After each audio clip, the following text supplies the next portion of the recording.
కేంద్ర ఎన్నికల సంఘం ఇద్దరు కొత్త కమిషనర్లను నియమించింది. సుఖ్బీర్ సింగ్ సంధు, జ్ఞానేష్ కుమార్లను ఎన్నికల కమిషనర్లుగా నియమిస్తున్నట్టుగా వెల్లడించింది. ఎన్నికల సంఘంలో ఖాళీ అయిన కమిషనర్ పోస్టులను భర్తీ చేసేందుకు ప్రధాని నరేంద్ర మోదీ అధ్యక్షతన ఏర్పాటైన హై పవర్డ్ కమిటీ ఈ ఇద్దరిని ఖరారు చేసింది. అయితే కొత్త కమిషనర్ల నియామకంపై ఏ క్షణమైనా అధికారిక ప్రకటన వెలువడే అవకాశం ఉంది. ఇటీవల ఎన్నికల కమిషనర్ అరుణ్ గోయల్ రాజీనామా చేశారు. అలాగే నెల రోజుల క్రితం మరొక కమిషనర్ అనూప్ చంద్ర పాండే రిటైర్ అయ్యారు. లోక్సభతో పాటు పలు రాష్ట్రాల్లో అసెంబ్లీ ఎన్నికలు జరగనున్న తరుణంలో ఖాళీ అయిన 2 కమిషనర్ పోస్టులను అత్యవసరంగా భర్తీ చేయవలసి రావడంతో ప్రధాని అధ్యక్షతన ఏర్పాటైన కమిటీ సంధు, జ్ఞానేష్ కుమార్లను ఫైనలైజ్ చేసింది. జ్ఞానేష్ కుమార్ 1988వ బ్యాచ్ ఐఏఎస్, ప్రస్తుతం మినిస్ట్రీ ఆఫ్ కోఆపరేటివ్స్లో పనిచేస్తున్నారు. గతంలో మినిస్ట్రీ ఆఫ్ పార్లమెంట్ అఫైర్స్లో కూడా సేవలందించారు. ఇక సుఖ్బీర్ సింగ్ సంధు ఉత్తరాఖండ్ కేటర్కు చెందిన 1988వ బ్యాచ్ ఐఏఎస్ అధికారి. ఈ ఏడాది జనవరి 31న ఉత్తరాఖండ్ చీఫ్ సెక్రటరీగా పదవీ విరమణ చేశారు. గతంలో నేషనల్ హైవేస్ అథారిటీస్ ఆఫ్ ఇండియాకు చైర్మన్గా కూడా పనిచేశారు సంధు.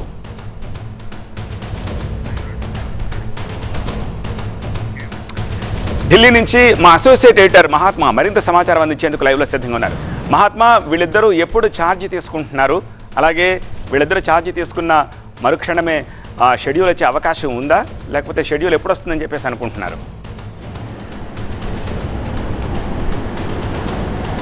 ఇద్దరు అధికారులు ఛార్జ్ తీసుకున్న తర్వాత ఏ క్షణమైనా షెడ్యూల్ని విడుదల చేయవచ్చు అన్నది ఎలక్షన్ కమిషన్ నుంచి అందుతున్న సమాచారం. ఇంకా ఇద్దరి నియామకానికి సంబంధించి అధికారిక ఉత్తర్వులే ఇంకా వెలువడలేదు. ప్రస్తుతం హైపవర్డ్ కమిటీ సమావేశం మాత్రమే జరిగింది. ఈ సమావేశంలో తమ నిర్ణయాన్ని రాష్ట్రపతికి పంపించాల్సి ఉంటుంది. రాష్ట్రపతి ఆమోద ముద్ర వేస్తూ గెజిట్ నోటిఫికేషన్ ద్వారా ఈ చీఫ్ ఎలక్షన్ కమిషనర్కి సమాచారాన్ని పంపించాలి. సో దట్ అప్పుడు ఇద్దరు ఎలక్షన్ కమిషనర్ల నియామక ప్రక్రియ పూర్తయినట్టు అధికారికంగా ప్రకటించినట్టు అవుతుంది. ఆ తర్వాత వాళ్ళు ఇమ్మీడియట్గా ఎప్పుడైనా సరే రేపే ఛార్జ్ తీసుకుంటారా, ఎల్లుండి ఛార్జ్ తీసుకుంటారా అన్న దాన్ని బట్టి ఫర్దర్గా ఈ కేంద్ర ఎన్నికల షెడ్యూల్ని విడుదల చేసే, అంటే లోక్సభ ఎన్నికలకు సంబంధించిన షెడ్యూల్ని విడుదల చేసే అవకాశం ఉంటుంది. ఇద్దరు 88 బ్యాచ్ ఐఏఎస్ అధికారులే. ఆ ఇద్దరిని ఎంపిక చేసిన కమిటీ కూడా ఈరోజే ప్రధాని అధ్యక్షతన భేటీ అయింది. అయితే ఈ ఇద్దరిని ఎంపిక చేసిన విషయం ప్రభుత్వం వైపు నుంచి అధికారికంగా ప్రకటించకపోయినా కమిటీలో సభ్యులుగా ఉన్న లోక్సభలో ప్రతిపక్ష నేత అధీర్ రంజన్ చౌదరి ఆ మీటింగ్ అయిపోయి బయటికి రాగానే ఆయన వెల్లడించారు. ఉన్న కమిటీ ముగ్గురిలో ఒకరు ప్రధానమంత్రి, ఆయన అధ్యక్షతన భేటీ జరుగుతుంది. ఒక సభ్యులుగా లోక్సభలో ప్రతిపక్ష నేతగా ఉన్న అధీర్ రంజన్ చౌదరి ఉంటారు. మరొక సభ్యులుగా కేంద్ర న్యాయశాఖ మంత్రి ఉంటారు. ఉన్న ముగ్గురులో ఇద్దరు ప్రభుత్వం తరపు నుంచే ఉన్నారు. వారిదే మెజారిటీ నిర్ణయం. ఇంకా తన పాత్ర కేవలం పరిమితంగానే ఉంది. అయినా సరే 6 పేర్లు షార్ట్ లిస్ట్ చేసి ఇచ్చారు. 200 మందికి పైగా పేర్లలో 6 పేర్లు షార్ట్ లిస్ట్ చేయగా 6 నుంచి ఇద్దరిని ఎంపిక చేసినట్టుగా ఆయన వెల్లడించడం ద్వారానే ఈ పేర్లు బయటకు వచ్చాయి.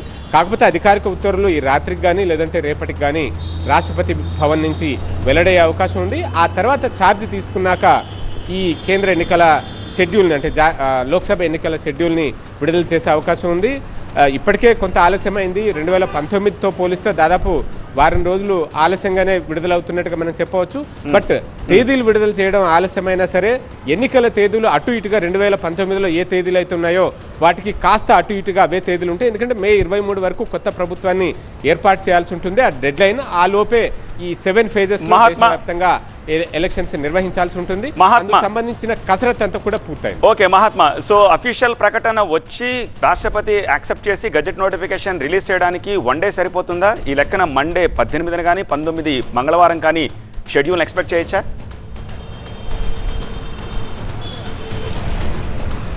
గెజిట్ నోటిఫికేషన్ ఈ రాత్రికైనా రావచ్చు. ప్రధాని తీసుకున్న నిర్ణయానికి సంబంధించిన ఫైల్ రాష్ట్రపతి భవన్కి వెళ్ళడం, వెనువెంటనే ఆ రాష్ట్రపతి ఆమోద ముద్ర వేసిన నోటిఫికేషన్ ఈ రాత్రికైనా విడుదల చేయాలి అనుకుంటే చేసేయచ్చు.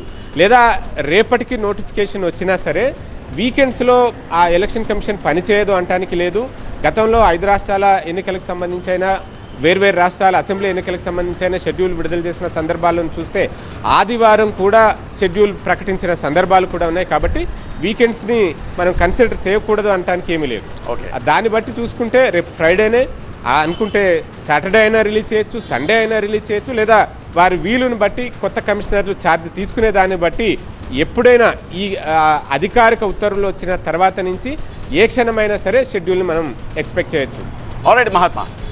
సెకండ్ న్యూస్ చూస్తే అసెంబ్లీ అభ్యర్థుల రెండో జాబితాను విడుదల చేసింది టీడీపీ. తొలి జాబితాలో 94 మంది అభ్యర్థుల్ని ప్రకటించిన చంద్రబాబు 34 మందితో సెకండ్ లిస్ట్ విడుదల చేశారు.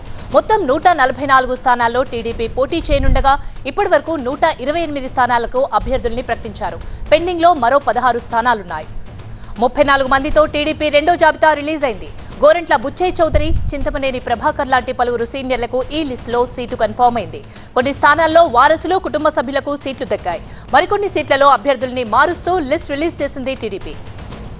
ఇప్పటిదాకా 128 స్థానాలకు అభ్యర్థుల్ని ప్రకటించినప్పటికీ పలు కీలక సీట్ల పెండింగ్ లో పెట్టడంతో ఆశావహుల్లో టెన్షన్ మొదలైంది. ఉమ్మడి అనంతపురం జిల్లాలో మొత్తం 14 అసెంబ్లీ స్థానాలుండగా తొలి జాబితాలో 9 స్థానాలు, రెండో లిస్టులో 2 పేర్లను టీడీపీ ప్రకటించింది. అనంతపురం అర్బన్, ధర్మవరం, గుంతకల్లు స్థానాలు ఇంకా పెండింగ్ లోనే ఉన్నాయి. పొత్తులో భాగంగా ధర్మవరం సీటు బీజేపీకి ఖరారైనట్టు తెలుస్తోంది. ధర్మవరం నుంచి బీజేపీ అభ్యర్థిగా గోనుగుంట్ల సూర్యనారాయణ పేరు దాదాపు ఖరారైందనే ప్రచారం జరుగుతోంది. ఇక గుంతకల్లు నుంచి మాజీ మంత్రి గుమ్మనూరు జయరాం పేరు వినిపించినప్పటికీ రెండో జాబితాలో పేరు లేదు. అనంతపురం అర్బన్ స్థానంపై చిక్కుముడి వీడినట్టు లేదు. ఈ సీటు కోసం మాజీ ఎమ్మెల్యే ప్రభాకర్ చౌదరి, కొండవీటి భావన, దగ్గుపాటి ప్రసాద్ పోటీ పడుతున్నారు. ఇదే అంశానికి సంబంధించి మరింత సమాచారాన్ని మా ప్రతినిధి ఎంపీరావు అందిస్తారు. ఎంపీరావు, దాదాపు తొలి విడత, మలి విడత 2 దశల్లో కూడా దాదాపు పేర్లు కన్ఫర్మ్ చేశారు. కానీ 16 స్థానాలపై అభ్యర్థుల్లో ఉత్కంఠ నెలకొంది. ఎప్పుడు రిలీజ్ చేసే అవకాశం ఉందంటారు? అంటే ఈ నెల 17న ఎన్డీఏ మీటింగ్ ఉంది. ప్రధాని నరేంద్ర మోడీ కూడా చిలకలూరుపేటలో జరిగేటటువంటి బహిరంగ సభలో పాల్గొంటారు. కాబట్టి ఆ సభ తర్వాత అంటే 17వ తేదీ తర్వాత 3వ విడత జాబితా అంటే మిగిలినటువంటి 16 స్థానాలకు అభ్యర్థుల ప్రకటన చేసే అవకాశం ఉంది. ఎందుకంటే ఈ 16 కూడా కొంచెం ఇబ్బందికరమైనటువంటి స్థానాలు. కొంతమంది సీనియర్లు ఉన్నారు. సర్వేపల్లిలో సోమిరెడ్డి చంద్రమోహన్ రెడ్డి కానీ, హెచ్చర్ల నుంచి కళా వెంకటరావు కానీ, అలాగే బండారు సత్యనారాయణమూర్తి, పెందుర్తి స్థానాన్ని ఆశిస్తున్నటువంటి సత్యనారాయణమూర్తి కానీ, ఇటువంటి స్థానాలతో పాటుగా ఉమ్మడి కృష్ణా జిల్లాలో ఉన్నటువంటి మైలవరం, పెనమలూరు లాంటి కొన్ని క్రిటికల్ స్థానాలు ఉన్నాయి. ఆయా స్థానాల్లో ఒకరికంటే ఎక్కువ మంది ఆశావాహులు ఉండడము, ఇంతకుముందు మీరు చెప్పినట్టుగా అనంతపురం అర్బన్ కానీ ఇటువంటి స్థానాల్లో ఒకరికంటే ఎక్కువ మంది ఆశావాహులు ఉండడము, ఎప్పటికప్పుడు వారి మీద సర్వే రిపోర్టులు తెచ్చుకుంటున్నప్పటికీ కూడా సరైనటువంటి క్లారిటీ రాకపోవడము, అక్కడి నుంచి వ్యతిరేకత వస్తూ ఉండడంతో, ఆశావాహుల నుంచి వ్యతిరేకత వ్యక్తమవుతూ ఉండడంతో ఈ స్థానాలను పెండింగ్లో పెట్టినట్లుగా తెలుస్తుంది. మరొక 2-3 సార్లు ఆయా స్థానాల్లో సర్వేలు చేసిన తర్వాత ఫైనల్గా ఎవరి మీద అయితే సదభిప్రాయం ప్రజల నుంచి ఎక్కువ మంచి పర్సంటేజ్ వచ్చినటువంటి అభ్యర్థి ఎవరైతే ఉంటారో వారిని ఫైనల్ చేసే విధంగా కూడా ఈ స్థానాలను పెండింగ్ పెట్టినట్లుగా తెలుస్తుంది. మొత్తంగా మొదటి విడతలో 94 స్థానాలు, ఈరోజు 34 అసెంబ్లీ స్థానాలకు 128 అసెంబ్లీ స్థానాలకు ప్రకటిస్తే మొత్తం టీడీపీ పొత్తులో భాగంగా 144 స్థానాల్లో పోటీ చేస్తుంది. కాబట్టి మరొక 16 స్థానాలకు సంబంధించి కూడా ఈ అభ్యర్థుల ఎంపిక మీద ఇప్పటికే కసరత్తు కూడా ప్రారంభమైంది. ఇంకొక విషయం ఏంటంటే ఈరోజు 34 స్థానాలకు అభ్యర్థులు ప్రకటించినప్పటికీ కూడా ఎక్కడ ఇబ్బంది రాకుండా ముందస్తుగానే వారందరితో మాట్లాడి సెట్ చేశారు. అయితే చంద్రబాబు నివాసం వద్ద పుట్టపర్తికి సంబంధించినటువంటి కొంతమంది టీడీపీ కార్యకర్తలు ఆందోళనకు దిగారు. అలాగే పెనమలూరులో బోడే ప్రసాద్కి టికెట్ లేదని చెప్పడంతో బోడే ప్రసాద్ అనుచరులు కూడా ప్రస్తుతం ఇంకా ఆందోళన చేస్తున్నటువంటి పరిస్థితి. మొత్తంగా అయితే ఇవన్నీ దృష్టిలో పెట్టుకుని ఆ 16 స్థానాలు కొంచెం ఇబ్బందికరమైనటువంటి స్థానాలు కాబట్టి వాటి మీద మరింత సర్వే చేసిన తర్వాత వాటి మీద కీలక నిర్ణయం తీసుకునే అవకాశం ఉంది. 17 తర్వాత ఈ 16 మంది అభ్యర్థులకు సంబంధించినటువంటి ఫైనల్ లిస్ట్ విడుదలయ్యే అవకాశం ఉంది. Right, thank you MP. ఇక థర్డ్ స్టోరీ చూస్తే గతంలో కర్నూలు న్యాయ రాజధానిగా ప్రకటించిన వైసీపీ ప్రభుత్వం ఆ దిశగా మరో ముందడుగు వేసింది. కర్నూలులో నేషనల్ లా యూనివర్సిటీ ఏర్పాటుకి రంగం సిద్ధమైంది. కర్నూలులో ఇవాళ కేంద్ర న్యాయ విశ్వవిద్యాలయానికి సీఎం జగన్ శంకుస్థాపన చేశారు. ఈ సందర్భంగా సీఎం జగన్ కీలక వ్యాఖ్యలు చేశారు. ఇచ్చిన మాటకి కట్టుబడి ఉంటామని తెలిపారు. ఇదివరకు చెప్పినట్టే కర్నూలులో న్యాయ రాజధాని ఉంటుందని తెలిపారు సీఎం. నేషనల్ లా యూనివర్సిటీకి ఈరోజు మనం శంకుస్థాపన చేస్తూ ఉన్నాం. ఈ కార్యక్రమం ఎంత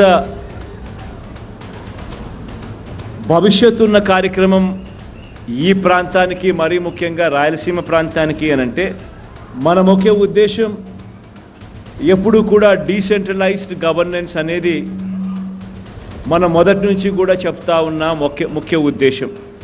హైదరాబాదును రాజధానిగా చేస్తూ అప్పటిదాకా రాజధానిగా ఉన్న కర్నూలును ఆ స్టేటస్ పోతా ఉన్న కారణంగా ఇక్కడ హైకోర్టు పెడతాము అని చెప్పి ఆ రోజు చెప్పిన ఆ మాటకు అడుగులు ముందుకు పడే కార్యక్రమాలు జరుగుతూ ఉన్నాయి. ఇందులో దీనికి సంబంధించి మరింత సమాచారం మా సీనియర్ కరెస్పాండెంట్ నాగిరెడ్డి అందిస్తారు. నాగిరెడ్డి, కర్నూలులో న్యాయ రాజధాని దిశగా అడుగులు పడ్డట్టే అనుకోవచ్చా? చెప్పవచ్చు. ఎందుకంటే సాక్షాత్తు ముఖ్యమంత్రి చాలాసార్లు కర్నూలు న్యాయ రాజధానిగా ప్రకటించారు. అందులో భాగంగానే ఈరోజు కూడా మరోసారి ఆయన ప్రస్తావించడం జరిగింది. ఎన్నికల సందర్భంగా సీఎం జగన్ చేసిన ఈ వ్యాఖ్యలు కొంత చర్చనీయాంశంగా మారాయి. కర్నూలు శివార్లలోని జగన్నాథ ఘట్టలో దాదాపు 1000 కోట్ల రూపాయలతో 150 ఎకరాల్లో సెంట్రల్ లా యూనివర్సిటీకి ఆయన శంకుస్థాపన చేశారు. ఆయన తర్వాత జ్యుడిషియల్ ఆఫీసర్స్తో కేవలం 5 నిమిషాలే మాట్లాడారు. ఆ 5 నిమిషాల్లోనే చాలా కీలకమైన వ్యాఖ్యలు చేశారు. ఇచ్చిన మాటకు కట్టుబడి ఉన్నాము, హైకోర్టుకు అడుగులు పడబోతున్నాయని చెప్పి కూడా చాలా స్పష్టంగా ఆయన చెప్పారు. ఇందులో భాగంగానే సెంట్రల్ లా యూనివర్సిటీ ఇక్కడ నిర్మాణం కాబోతుంది జగన్నాథ్ ఘట్టలో. దాంతోపాటు అనేక కమిషన్లు, లా కమిషన్లు కూడా ఇక్కడే నిర్మాణం కాబోతున్నాయి, తరలి రాబోతున్నాయి అని చెప్పి ముఖ్యమంత్రి జగన్మోహన్ రెడ్డి చాలా స్పష్టంగా చెప్పారు. ఇప్పటికే లోకాయుక్త కావచ్చు, తర్వాత మానవ హక్కుల కమిషన్ కావచ్చు, వక్ఫ్ ట్రిబ్యునల్ కావచ్చు, ఇలాంటివన్నీ ఇప్పటికే రాష్ట్ర స్థాయి కార్యాలయాలన్నీ కూడా కర్నూలులోనే ఉన్నాయి. గతంలో కూడా మంత్రి బుగ్గన రాజేంద్రనాథ్ చాలా స్పష్టంగా చెప్పారు, ఎక్కడైతే ఇప్పుడు ముఖ్యమంత్రి జగన్మోహన్ రెడ్డి లా యూనివర్సిటీకి శంకుస్థాపన చేశారు దానికి సమీపంలోనే చుట్టూ 10 కిలోమీటర్లు కనిపించేలా హైకోర్టు భవనాన్ని నిర్మించి తీరుతామని చెప్పి గతంలో కూడా బుగ్గన రాజేంద్రనాథ్ రెడ్డి ప్రకటించారు. ఇప్పుడు కూడా సీఎం అడుగులు పడబోతున్నాయని చెప్పి చెప్పడంతో చాలా చర్చనీయాంశంగా మారింది ఇదంతా కూడా. తెలుగుదేశం పార్టీ కూడా దీనిపై ఆరోపణలు చేసింది. కేవలం హైకోర్టు బెంచ్ మేము ఇక్కడ కర్నూలులో ఏర్పాటు చేస్తామని తెలుగుదేశం పార్టీ చెప్తుంటే ముఖ్యమంత్రి మాత్రం ఏకంగా హైకోర్టు నిర్మాణానికి అడుగులు పడబోతున్నాయని చెప్పి చెప్పడం పట్ల కొంత జిల్లా వ్యాప్తంగా చర్చనీయాంశంగా మారే అవకాశం ఉంది. Right, thank you Nagireddy. ఇక సెక్రటేరియట్లో ఉద్యోగ సంఘ నేతలతో కాసేపట్లో కేబినెట్ సబ్ కమిటీ భేటీ కానుంది. జీవో నెంబర్ 317, 46లపై చర్చించేందుకు ప్రభుత్వం నియమించిన సబ్ కమిటీ సమావేశం నిర్వహించనుంది. కమిటీ చైర్మన్ దామోదర రాజనరసింహ అధ్యక్షతన సమావేశం జరగనుంది. ఉద్యోగ సంఘాల నుండి జీవో నెంబర్ 317, జీవో నెంబర్ 46లపై అభ్యంతరాలు, సలహాలు తీసుకోనున్నారు. కాగా గతంలో జరిగిన సబ్ కమిటీ సమావేశంలో మంత్రి శ్రీధర్ బాబు, పొన్నం ప్రభాకర్తో పాటు పలు శాఖల ఉన్నతాధికారులు పాల్గొన్నారు. 2 జీవోల వల్ల ఉద్యోగులు, ఉపాధ్యాయులు ఎదుర్కొంటున్న సమస్యల గురించి అధికారులు మంత్రులకు వివరించారు. దీంతో మరోసారి సమావేశానికి దామోదర రాజనరసింహ ఆదేశించారు. ఉద్యోగులు తమ అభిప్రాయాలు కమిటీకి చెప్పుకునేందుకు అవకాశం కల్పించారు. అందులో భాగంగానే ఇవాళ సబ్ కమిటీ మరోసారి భేటీ కానుంది. ఉద్యోగులు వ్యతిరేకిస్తున్న అంశాలేంటి, ఈ జీవోలో వివరించడానికి మా ప్రతినిధి శ్రవణ్ సిద్ధంగా ఉన్నారు. శ్రవణ్, సచివాలయంలో cabinet sub committee Damodara Rajanarasimha ఆధ్వర్యంలో కేబినెట్ సబ్ కమిటీ ఉద్యోగ ఉపాధ్యాయ సంఘాలతో చర్చలు జరుపుతోంది. ప్రధానంగా మొన్న ఆదివారం రోజు ఎంసీహెచ్ఆర్డీలో ముఖ్యమంత్రి రేవంత్ రెడ్డి ఉపాధ్యాయ ఉద్యోగ సంఘాలతో చర్చలు జరిపారు. ఆ ఉద్యోగ సంఘాలతో జరిపిన చర్చల్లో ఓవరాల్గా ఉన్న అన్ని రకాల సమస్యల మీద ప్రధానంగా చర్చించడం జరిగింది. అందులో 317 అనేది చాలా పెద్ద సమస్యగా గుర్తించారు. దీంతో 317 అలాగే జీవో నెంబర్ 46 మీద ప్రత్యేకంగా అధ్యయనం చేయాలని, దానికి సంబంధించి ప్రభుత్వానికి కొన్ని సూచనలు కావాలి కాబట్టి దాని మీద అధ్యయనం చేసి కేబినెట్ సబ్ కమిటీకి సూచనలు చేయాలని సూచించారు. దానికి అనుగుణంగా కేబినెట్ సబ్ కమిటీ మీటింగ్ జరుగుతుంది. దానికి సంబంధించిన పూర్తి వివరాలు జీవో 317, జీవో 46 స్థానికత అలాగే జిల్లాల పునర్విభజన వల్ల ఏర్పడిన ఇబ్బందుల మీద పూర్తిగా వివరాలు కావాలని అడిగారు. దానికి సంబంధించిన పూర్తిగా వివరాలను తీసుకొని ప్రభుత్వానికి నివేదించిన తర్వాత దాని మీద ప్రభుత్వం సరైన నిర్ణయం తీసుకొనుంది. Right Shravan, thank you. ఇక ఏపీలో సంచలనం సృష్టించిన గీతాంజలి ఆత్మహత్య కేసులో దర్యాప్తు ముమ్మరం చేశారు పోలీసులు. ఈ క్రమంలో టీడీపీ సోషల్ మీడియా కార్యకర్త రాంబాబుతో పాటుగా పశ్చిమ గోదావరి జిల్లాకు చెందిన దుర్గారావు అనే మరో వ్యక్తిని కూడా అరెస్ట్ చేశారు. విచారణ నిమిత్తం ఇద్దరిని తెనాలి 2 టౌన్ పోలీస్ స్టేషన్ కు తరలించారు పోలీసులు. ఇక గీతాంజలి మృతిపై గుంటూరు పోలీసులు ఇప్పటికే ఒక క్లారిటీ ఇచ్చారు. గీతాంజలిది ఆత్మహత్యే అని స్పష్టం చేశారు. సోషల్ మీడియా పోస్టులతో గీతాంజలి మనస్తాపం చెందిందని, ఈ నెల 7న గీతాంజలి ఆత్మహత్యకు యత్నించినట్లుగా గుంటూరు ఎస్పీ చెప్పారు. నిందితులపై 306 సెక్షన్ కింద కేసు నమోదు చేశామన్నారు. సోషల్ మీడియా హ్యాండిల్స్ ని పరిశీలిస్తున్నామని, అసభ్యకర పోస్టులు పెట్టిన మరికొంతమందిని కూడా త్వరలోనే గుర్తిస్తామని స్పష్టం చేశారు. ఈ కేసులో ఎంతటి వారున్నా సరే వదలబోమంటూ హెచ్చరించారు. రాష్ట్ర వ్యాప్తంగా సంచలనం సృష్టించిన గీతాంజలి ఆత్మహత్య కేసులో ఇప్పటికే అరెస్టులు మొదలయ్యాయి. ఏదైతే సోషల్ మీడియాలో అసభ్య పదజాలంతో దూషిస్తూ ట్రోలింగ్ చేశారో ఈ వివాదంలో ఇప్పటికే పెద్ద ఎత్తున కూడా పోలీసులు దర్యాప్తు ప్రారంభించారు. అదేవిధంగా ఎస్పీతో పాటు డీఎస్పీ, కింది స్థాయి అధికారులందరూ కూడా ప్రత్యేకంగా దృష్టి సారించి ఎవరైతే ఈ అసభ్య పదజాలంతో పోస్టింగ్స్ పెట్టారో వారందరినీ కూడా గుర్తించే పనిలో పడ్డారు. ఎందుకంటే వివిధ ఐడియాలతో అటు సోషల్ మీడియా ప్లాట్ఫామ్స్ ఏదైతే ఉన్నాయో ఫేస్బుక్ కావచ్చు, ఇన్స్టా కావచ్చు, అలాగే ట్విట్టర్లో కూడా చాలా పెద్ద ఎత్తున ఈ ప్రభుత్వానికి అనుకూలంగా గీతాంజలి మాట్లాడిన వీడియోని అసభ్య పదజాలంతో ట్రోల్ చేస్తూ కూడా పెద్ద ఎత్తున ఈ పోస్టింగ్స్ చేయడం వివాదం రేకెత్తించింది. తర్వాత మనస్తాపానికి గురైన గీతాంజలి చనిపోవడం కూడా జరిగింది. అయితే ఈ కేసులో ఇప్పటికే విజయవాడకు చెందిన రాంబాబు, అదేవిధంగా పశ్చిమ గోదావరి జిల్లాకు చెందిన దుర్గారావు అనే మరో వ్యక్తిని కూడా ఇప్పటికే తెనాలి 2 టౌన్ పోలీసులు అదుపులోకి తీసుకున్నారు. మరికొద్దిసేపట్లోనే ఈ కేసుకు సంబంధించి ఎవరైతే అదుపులోకి తీసుకున్నారో వారందరి వివరాలను కూడా ఎస్పీ మీడియా సమావేశంలో వెల్లడించే అవకాశం కనిపిస్తూ ఉంది. ఎందుకంటే సెన్సేషనల్ కేసు కాబట్టి ఎస్పీ ప్రత్యేకంగా ఈ కేసు మీద దృష్టి సారించారు. తెనాలి రైల్వే స్టేషన్లో గీతాంజలి ఆత్మహత్య చేసుకోగా 7వ తారీఖున గాయపడి 11వ తారీఖు చికిత్స పొందుతూ చనిపోయింది. అయితే ఈ కేసులో ఇప్పటికే 306 అబెట్మెంట్ సూసైడ్ కేసు కింద కూడా పోలీసులు కేసును నమోదు చేశారు. 2 టౌన్ పోలీసులు పెద్ద ఎత్తున కూడా ఈ కేసులో ఎవరెవరైతే ఉన్నారో ఆ ఐడీలన్నింటిని కూడా గుర్తించే పనిలో పడ్డారు. ఇప్పటికే కొన్ని ఐడీలు ఫేక్ ఐడీలుగా గుర్తించారు, మరికొన్ని ఒరిజినల్ ఐడీలు ఉన్నాయి. ఎవరైతే ఒరిజినల్ ఐడీస్తో అసభ్య పదజాలంతో పోస్టింగ్స్ పెట్టారో వారందరినీ గుర్తించే పనిలో పడ్డారు. ఇప్పటికైతే ఇద్దరిని మాత్రం పోలీసులు అదుపులోకి తీసుకున్నారు. వారిని అరెస్ట్ చూపించే అవకాశం కనిపిస్తూ ఉంది. రానున్న రోజుల్లో ఈ కేసులో మరిన్ని ఫేక్ ఐడీల ద్వారా కావచ్చు, లేదా ఇప్పటికే ఒరిజినల్ ఐడీల ద్వారా కూడా అసభ్య పదజాలంతో పోస్టింగ్స్ పెట్టిన వారందరినీ కూడా గుర్తించి అరెస్ట్ చేసే అవకాశం అయితే కనిపిస్తూ ఉంది. Right, thank you Nagaraju. ఇది వాల్టి 5